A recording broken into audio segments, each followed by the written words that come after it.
So let's start with tax overhaul, which is very much on everyone's mind right now. As a CEO, if something goes through along the lines, we have a pretty good sense of what it's going to look like. How's it going to affect your business? Well, it's going to affect us in two ways. One, directly, we're a full taxpayer, so our effective rate is almost 40%.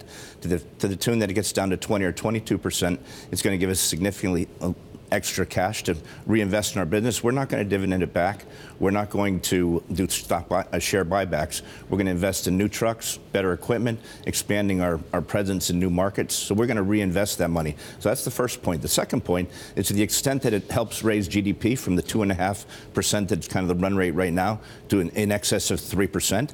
57% of our business is in non-residential, commercial, non-infrastructure, non-residential.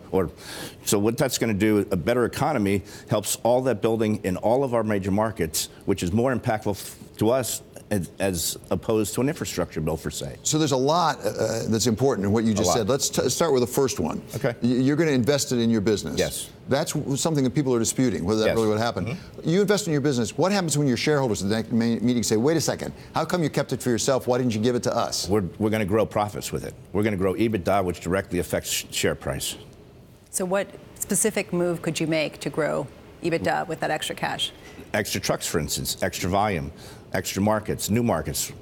Well, one thing that I'm wondering, though, is this tax plan enough, in your opinion, to get the U.S. growth to where you expected it? I know months back we talked about infrastructure. Mm-hmm.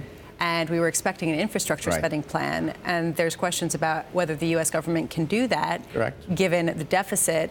What's your sense, given the talks you've had with people in Washington? Well, take a look at our business, for instance. It's not dependent on infrastructure. Only 17% of our product goes into infrastructure work. So as I said, a GDP that gets up to 3%, for instance, affects a much larger percentage of our business.